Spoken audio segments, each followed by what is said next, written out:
So இந்த வீடியோவில் நம்ம ஃபங்க்ஷனல் லிட்ரஸி ப்ரோக்ராமை பற்றி தான் பார்க்க போகிறோம். So UNESCO definition of functional literacy அப்படின்னா பாருங்கள், செயல்பாட்டு கல்வியறிவு என்பது என்ன சொல்கிறாங்க அப்படின்னா, பல்வேறு சூழல்களில் அச்சிடப்பட்ட மற்றும் எழுதப்பட்ட பொருட்களை பயன்படுத்தி அடையாளம் காணுதல், புரிந்து கொள்ளுதல், விளக்குதல், உருவாக்குதல், தொடர்பு கொள்ளுதல் மற்றும் கணக்கிடுதல் ஆகிய திறன்கள் ஆகும். இந்த மாதிரி ஒரு லைக் மெட்டீரியல்ஸை வச்சுட்டு பிரிண்டட் மெட்டீரியல்ஸாக இருக்கலாம், இல்லை லைக் ரிட்டன் மெட்டீரியல்ஸாக இருக்கலாம், அந்த மெட்டீரியல்ஸை வச்சுக்கிட்டு நம்ம வந்து like the ability to interpret, அதில் இருக்கக்கூடிய கண்டென்ட்டை வந்து நம்ம வந்து புரிந்து கொள்வது, உள்வாங்கிக் கொள்வது, இது எல்லாம் சேர்ந்தது தான் நமக்கு செயல்பாட்டு கல்வி அறிவு அப்படின்னு சொல்கிறாங்க. ஓகேங்களா?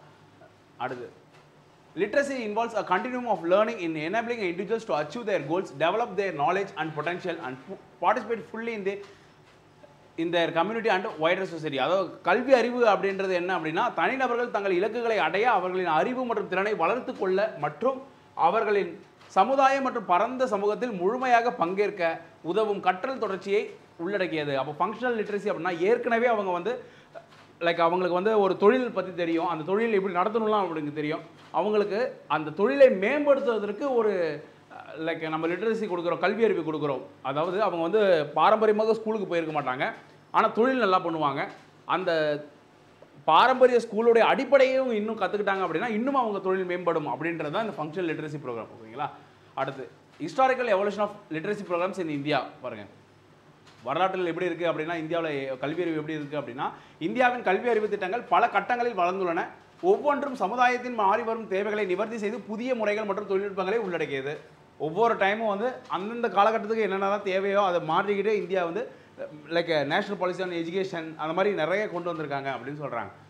மேஜர் லிட்ரஸி இனிஷியேட்டிவ்ஸ் பாருங்கள், நேஷனல் அடல்ட் எஜுகேஷன் ப்ரோக்ராம் 1978, தேசிய வயது வந்தோர் கல்வி திட்டம் 1978 இந்தியாவில் வயது வந்தோர் கல்வியின்மையை நிவர்த்தி செய்யும் முதல் முறையான அணுகுமுறையாக தொடங்கப்பட்டது. ரொம்ப முக்கியமான ஒரு விஷயம். யாருக்காக அப்படின்னா அடல்ட்ஸுக்காக. இந்த செந்தில் கவுண்டமணி காமெடிஸ்லாம் பார்த்தீங்க அப்படின்னா, நைட்டில் ஸ்கூல் நடக்கும், கவுண்டமணி வந்து அவங்க அப்பாவை போய் தேடி அந்த லைட் ஹெட்லாம் வச்சுட்டு ஹெட்லைட்லாம் வச்சுட்டு போவாங்க. ஓகேங்களா? ஸோ அதுதான் வந்து பார்த்திங்க அப்படின்னா இந்த தேசிய வயது வந்தோர் கல்வி திட்டம் 1978. அடுத்து, இது முறையான கல்வியை தவறவிட்ட வயது வந்தோருக்கு அடிப்படை கல்வியறிவு மற்றும் எண்ணறிவு திறன்களை இதோட நோக்கம் என்ன அப்படின்னா, அடிப்படை foundational literacy and numeracy, basic literacy and numeracy வந்து கொடுக்கறது. அடுத்து ஒரு திட்டம் கொண்டு வராங்க, நேஷனல் லிட்ரஸி மிஷன் 1988. பாருங்க, தேசிய கல்வியறிவு இயக்கம் 1988 நாட்டில் முழு கல்வியறிவை அடைவதற்காக நிறுவப்பட்டது.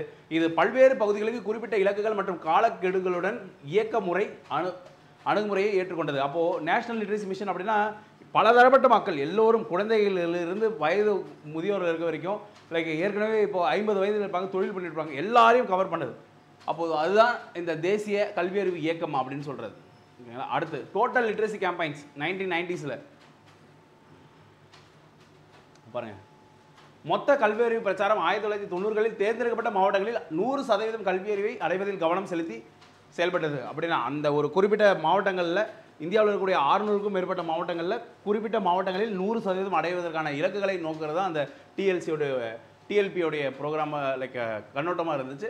இது சமூக பங்கேற்பை வலியுறுத்தி புதுமையான கற்பித்தல் முறைகளை பயன்படுத்தியது. அப்போது சமூகத்தின் மூலமாக ஊராட்சி மன்ற தலைவர் இவங்ககிட்டலாம் போய் சொல்லி மக்களை எல்லோரும் கொண்டு வர சொல்கிறது, இந்த மாதிரி சமூகத்தின் பங்கேற்பு அதிகமாக இருந்துச்சு. அடுத்து, போஸ்ட் லிட்ரஸி ப்ரோக்ராம் 1990களில் பாருங்கள், அடிப்படை கல்வி அறிவு பாடநெறிகளை முடித்த புதிய கல்வி அறிவு பெற்றவர்களுக்கு தொடர்ச்சியான கல்வியை வழங்க கல்வியறிவுக்கு பிந்தைய திட்டம் வடிவமைக்கப்பட்டது.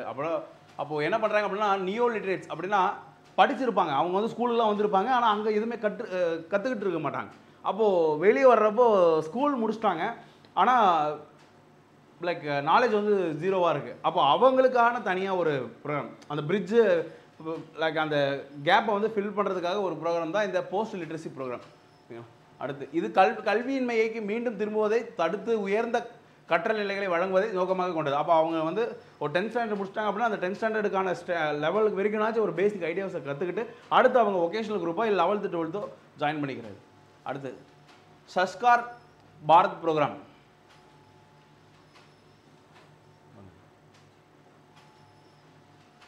சாஸ்கர் பாரத் திட்டம் செப்டம்பர் 2009 ஆண்டு ரொம்ப முக்கியம். 2009 தொடங்கப்பட்டது, 2018 வரை தொடர்ந்தது. ஓகேங்களா? அடுத்து இது ஓரங்கட்டப்பட்ட சமுதாயங்கள் மீது குறிப்பிட்ட கவனம் செலுத்தி வயது வந்தோர் கல்வி அறிவுக்கான விரிவான அணுகுமுறையை படுத்தியது அப்படின்னு கேட்குறாங்க. Special focus on marginalised communities, like தாழ்த்தப்பட்ட மக்களாக இருக்கலாம், இல்லை பழங்குடி மக்களாக இருக்கலாம், இல்லை லைக் சிறுபான்மையினராக இருக்கலாம். இந்த மாதிரி குறிப்பிட்ட இனத்தில் வந்து பார்த்திங்க அப்படின்னா ஏன் அந்த இடத்துல வந்து ஒரு குறிப்பிட்ட மாவட்டத்தில் ஏன் இந்த இனத்தில் வந்து இவ்வளோ கல்வியறிவு குறைவாக இருக்குது, அப்போ அவங்கள மட்டும் ஸ்பெசிஃபிக்காக அவங்களுக்கு என்ன தேவை இருக்குது, அவங்களுடைய சமுதாயத்தில் விழிப்புணர்வு ஏற்படுத்தணுமா, இல்லை அவங்களுக்கு வந்து இன்சென்டிவ்ஸ் கொடுக்கணுமா அப்படின்ற அந்த பிளாகில் வந்து இருக்கக்கூடிய பிரச்சனைகளை நீக்கிறது. இதை போல் குறிப்பிட்ட பகுதிகளுக்கான சேரக்கூடிய ஒரு திட்டம் தான் இந்த சாஸ்கர் பாரத் ப்ரோக்ராம். ஓகேங்களா. அடுத்து இம்ப்ளிமெண்டிங் ஏஜென்சிஸ், இந்த ப்ரோக்ராமெல்லாம் யார் வந்து நடைமுறைப்படுத்தினாங்க அப்படின்னு நம்ம பார்க்குறோம்.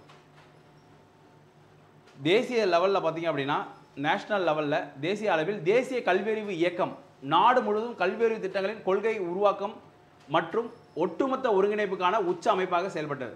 ஓகேங்களா. லைக் நேஷனல் தேசிய கல்வியறிவு மிஷன் தான் வந்து அதற்கான ஒரு மிகப்பெரிய ஒரு பாலிசியை கொண்டு வந்தாங்க. அடுத்து ஸ்டேட் லெவலில் ஸ்டேட் லிட்ரரி மிஷன்ஸ், லைக் மாநில கல்வியறிவு இயக்கங்கள், அதாவது அங்கங்கே இருக்கக்கூடிய கல்வி லைக் மினிஸ்ட்ரி ஆஃப் எஜுகேஷன் அவங்க கீழே தான் இந்த மிஷன் வரும். அவங்க தான் இதுக்கான நடைமுறைப்படுத்தக்கூடிய ஒரு இயக்கமாக இருந்தாங்க.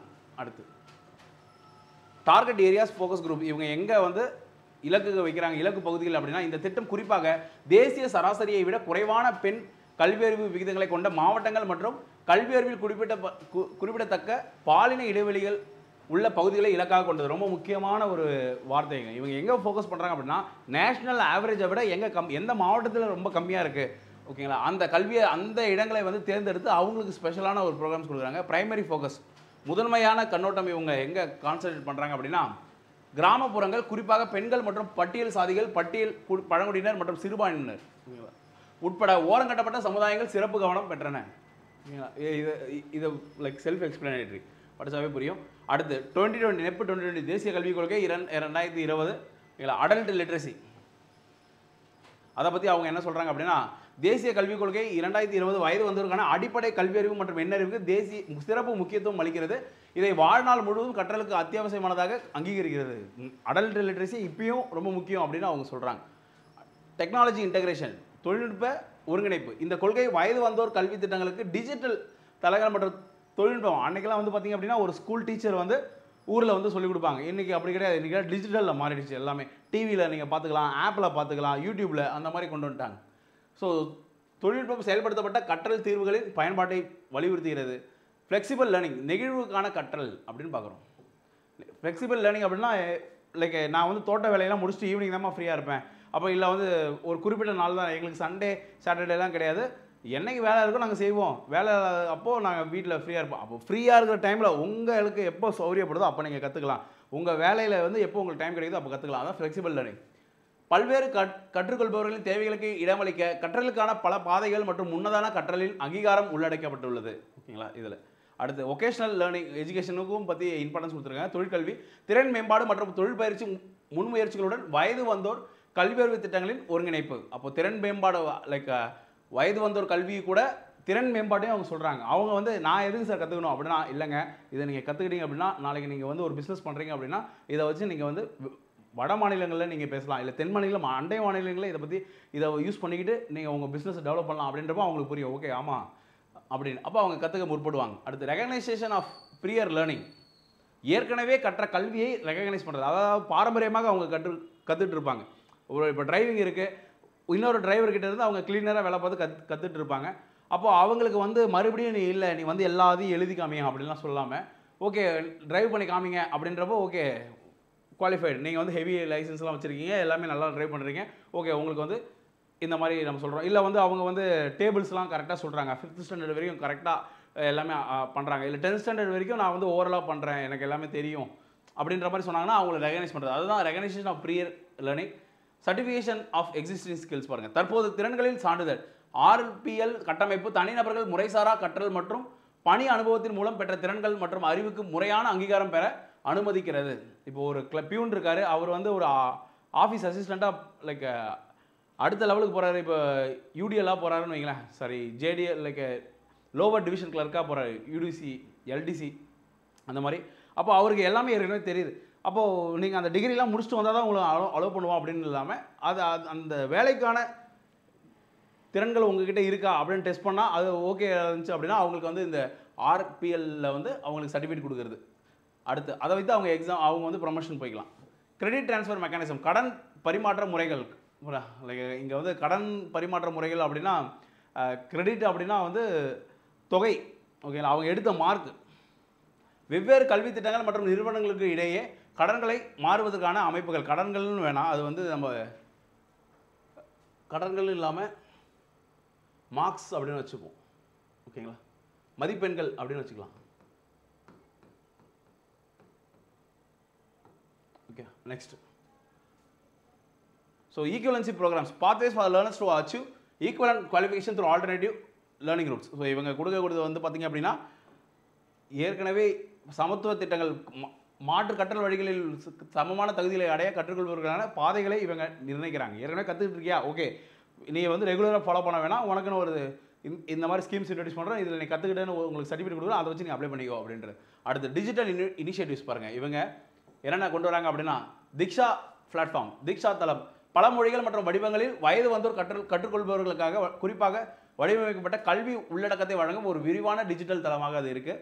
ஸ்வயம் தளம், பல்வேறு பாடங்கள் மற்றும் திறன் பகுதிகளில் வயது வந்தோர் கற்றுக்கொள்பவர்களுக்கு தொடர்ச்சியான கல்வி வாய்ப்புகளை வழங்கும் ஆன்லைன் பாடநெறி தளமாக அது இருக்குது.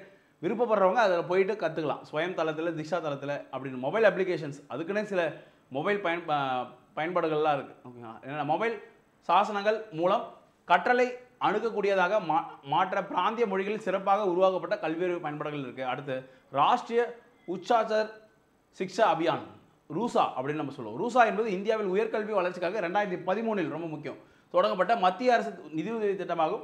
இது உயர்கல்வியில் அணுகல், சமத்துவம் மற்றும் சிறப்பை மேம்படுத்துவதில் கவனம் செலுத்துகிறது. உயர்கல்வியில் இருக்கக்கூடிய ஸ்கூல்ஸ் அண்ட் லைக் காலேஜஸ்க்கு, யூனிவர்சிட்டிஸ்க்கு ஃபண்டிங் கொடுக்குறது. ஸ்டேட் கவர்மெண்ட் கண்ட்ரோலில் இருக்கக்கூடிய காலேஜஸ்க்கு சென்ட்ரல் கவர்மெண்ட் வந்து ஃபண்டிங் கொடுக்கறது தான் அந்த ரூசா அப்படின்னு நம்ம சொல்லுவோம். இந்த திட்டம் உயர்கல்வி வளர்ச்சிக்கான மாநில குறிப்பிட்ட திட்டங்களை வலியுறுத்துகிறது. டெக்யூப் அப்படிலாம் சொல்லுவாங்க, ஓகேங்களா. நெக்ஸ்ட், மாநிலங்கள் தங்கள் தனித்துவமான தேவைகள் மற்றும் சவால்களுக்கு ஏற்ப திட்டங்களை வடிவமைக்க அனுமதிக்கிறது. ஸோ ஏதாவது ஒரு ஸ்டேட் வந்து எங்களுக்கு இந்த மாதிரி பிரச்சனை இருக்குது, நாங்களே அதை தீர்மானிக்க போகிறோம் அப்படின்னு சொல்கிறாங்க அப்படின்னா அதுக்கு அங்கீகாரமாக அவங்க கொடுக்குறாங்க. இதில் ரூசால், ஓகேங்களா. ஸோ இதுதாங்க. Thank you so much.